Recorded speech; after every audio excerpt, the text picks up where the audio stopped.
Hey, what's going on? You know who it is. You know what it is. All right, you guys, check this out. We going into 2020. 2020 is just around the corner. You know, I don't do no New Year's resolutions. I'm gonna just be happy if I make it another year. But man, did 2019 like really fit and satisfy you, basically your boxing appetite, your appetite for certain fights? I'll talk about that later on.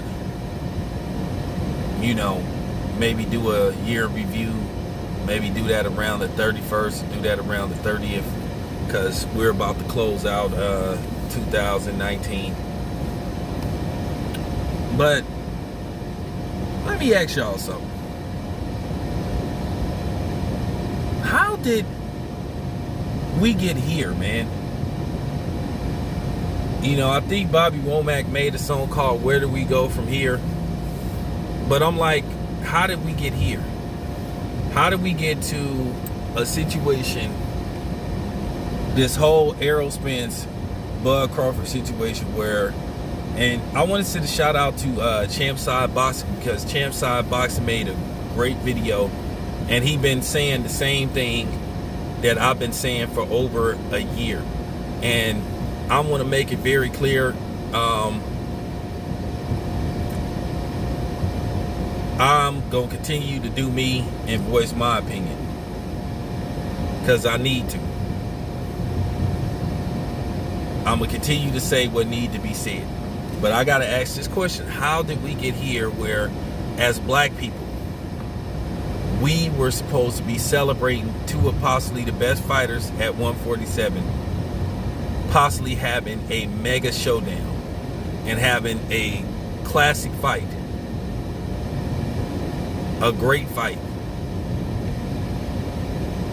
How did it turn to the point to where we got divided as a community, where you had people, well, if you don't like Errol Spence, then this is wrong with you, and if you don't like Bud Crawford, well, then this is what's wrong with you?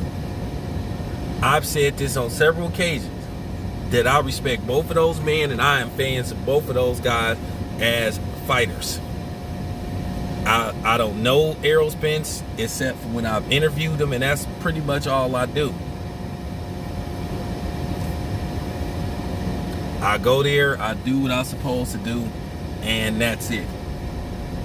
I've tried my hardest not to get personally invested in dealing with these fighters. And sometimes you fall by the waistline, you get close to some of these fighters, you get cool with them, because they give you access, they give you interviews. So of course, like I said, you show your fair share of bias. But I try not to let it spill over. Like I said before, I'm cool with the Floreses because they give me a lot of access. Cool with other people, and I understand that. But then I kind of back myself away from afar, because like I said, I don't want to find myself in that situation where my judgment is clouded and I don't see it. I don't see it. That's what's being done and what I'm doing. So I'm just looking at this shit. I'm like, a year and a half later, instead of us celebrating these two brothers, we have this chaotic, toxic, not toxic masculinity, but toxic situation, to where you got Bud fans that despise Errol Spence fans, and Errol Spence fans despise Bud fans, where it's not even friendly no more. They turned into an ugly racial divide amongst the community, the black community, to where we have this ugly, toxic hatred for one another, where you can't even say I like both.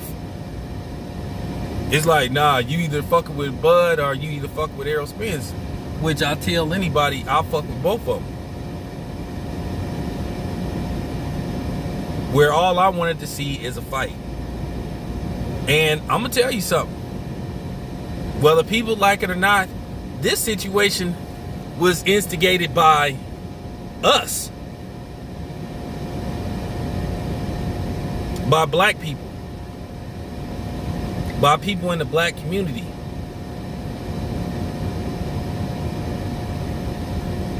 A lot of it was instigated by us. We can't blame this one on the white man, because we're to blame for this one. It was mostly us, because we had bias towards certain fighters, certain promotional companies. Which I went into this with an open eye, trying to be non-biased, which I will continue to be. Like I said, you can say that I'm a nut hugger of this dude, a nut hugger of that dude. Hey, like I said before, I'm not worried about that. But I'm really looking at where this shit is now. Where all we wanted was fights, and that's all we should have got. And then you heard comments about, ridiculous comments about the other side of the street. And then you got other people mad because you saying, well, I don't believe in the other side of the street, trying to insinuate that you some kind of sellout. And that's been that way for the whole last year and a half, because of people perpetuating something that wasn't really out there. Just because you root for Bud don't make you no sellout or no coon. But that was the agenda that a lot of these channels was pushing, whether they want to admit it or not. Oh, well, you shouldn't root for Bud because he with Bob Arum and all this type of shit. And if you fuck with Bob Arum and all this type of shit, you some kind of sellout. But then when some shit came out about PBC, how they treat black media and certain members of the media, then all of a sudden people stuck on stupid. But that was the agenda that a lot of us pushed. But then as you further got into the situation and further got deep into the situation, I had to open up my eyes, because I was wrong about some of the stuff that I was saying. Because I seen up close and personal that it just wasn't the white man's fault, which is Bob Arum. And that it was people on the so-called mythical other side of the street who also was the reason that certain fights was happening. But then people push this agenda about, oh, well, this dude need to leave this place and go this place, because you had people pushing that bullshit gang agenda and trying to act like this was the streets. And a lot of these niggas don't have shit to do with the streets, ain't never like sold a rock in their life, ain't never bagged up no weight in their life, but then they was trying to present themselves as street dudes and that they was for the streets.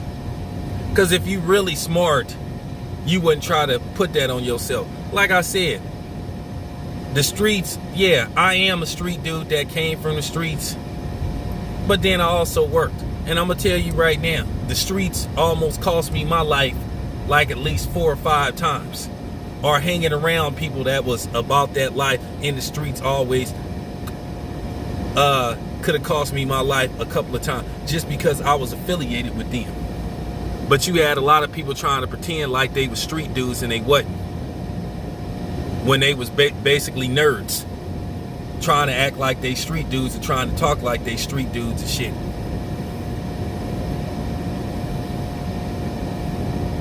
So now I'm just keeping it 100 with this situation. A lot of this shit was perpetuated by us. And I want to say to anybody that's watching my video, I'm keeping it 100. And this is the honest to God truth. From Town Business, me, Jay Sewell, the name I originally went by when I first got on YouTube, I sincerely apologize.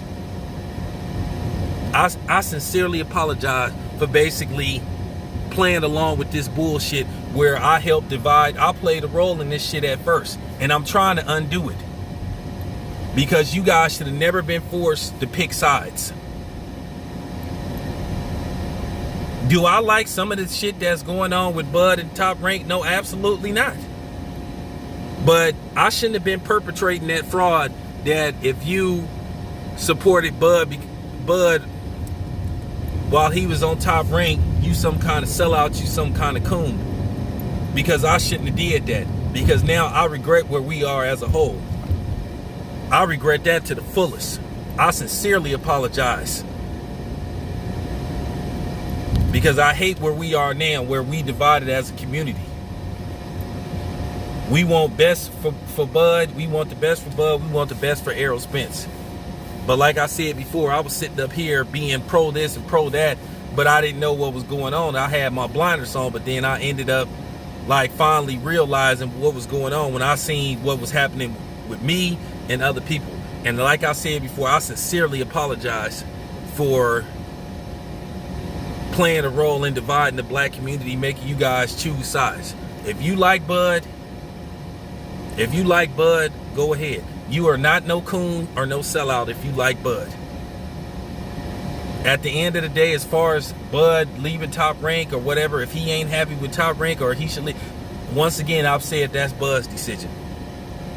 But it still doesn't give the PBC an excuse to not include Bud in saying he one of the best fighters out there. You done heard about all the shit that went on behind the scenes with that lady and just other shit. So like I said, I got to do my part in trying to undo this shit. Like I said, don't listen to the niggas that try to present themselves as leaders, because like I said, they can't lead shit. Okay? They can't lead shit. They ain't no leaders. It's a difference. It's a difference. Remember this. It's a difference between being a leader and an instigator. There's a difference between fucking with a nigga, you know what I'm saying, when shit is going their way, it's all good. But then when shit start not to go their way, then all of a sudden they trying to lead phony brigades against, you know, motherfuckers. So I'm just telling y'all to watch out for dudes like that. I have no problem with you guys if you want to support Bud and if you want to support Errol Spence. But what I'm saying is this situation now then got toxic. I don't like it. I don't like the tension that's going on between, and the sad part about this, we all black. And the people that perpetuated and instigated this situation, they look like us. You can't blame this on the dog pedophile. You can't blame this on a lot of other people, a lot of these other cloud chasing channels. You can't even blame it on the handkerchief head channels. This is something that I got to take ownership of, and other people. Like I said, I sincerely apologize to the brothers and sisters in the black community, because we have to take ownership that, like I said, we perpetuated this shit to where it's this tension and this hatred among Bud Crawford fans and Errol Spence fans. At the end of the day, we should have been pushing for the fight and the fight only. We took the other formalities that was going on and we made it into an agenda to spread some type of baloney about other people, because we had vendettas against them, managers, whatever the case may be, trainers. And like I said, town business is off that shit. So I sincerely give y'all my word.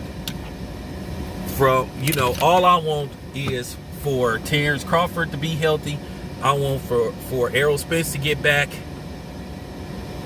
healthy, and maybe this fight will happen. So, and I'm gonna talk about this whole situation with Floyd once again and Manny Pacquiao. Okay. So, once again, you sincerely have my apologies. This your boy Town Biz. I'm out.